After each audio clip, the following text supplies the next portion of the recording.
This is our house. We have closets over here for our clothes. When Mark Bosey, a tenured professor, downsized and moved into this home, he says many of his friends asked if he lost his job. Living here is definitely cheaper.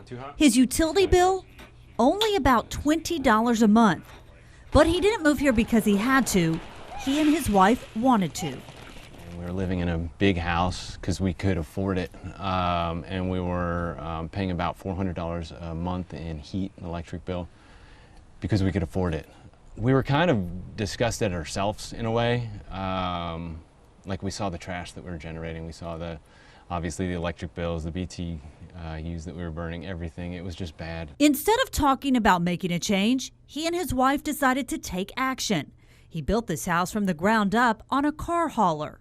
Today, it sits in Middleburg, surrounded by an acre of land. Amid crops his family has planted. We weren't doing it for money. We were doing it because it's better for everybody. It's better for her future. What is that? A banana. What's that? I was working at FSCJ full time. I was teaching night classes. And what I would do is just wake up at 5 a.m. and pull out the hammer and nail and start going at it. Go to work, come back, do it the next day, come back, do it the next day until it was done. 3 weeks later, their tiny house was move-in ready. The house itself is 117 square feet. If you count the upstairs where I sleep, it's 151 square feet. And with recycled goods, it costs between $6,000 and $8,000 to build.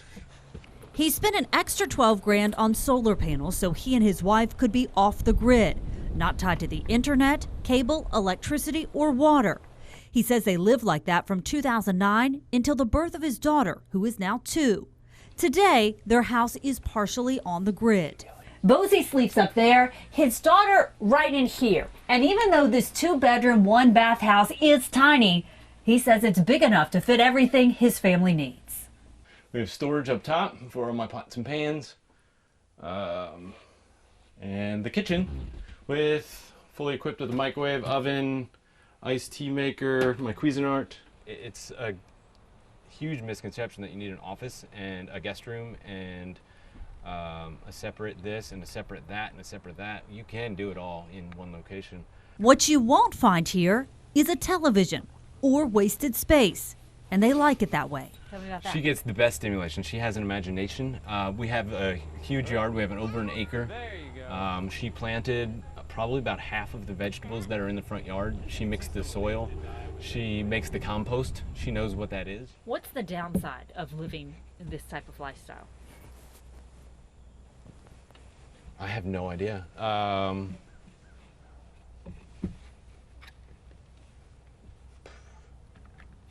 Asking the tough questions.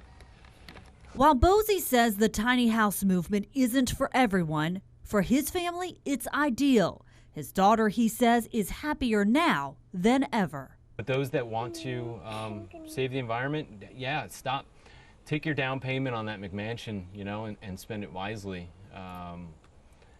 There's no family of, say, 5 or 6 or 7 that needs a 4,000 square foot house. We don't.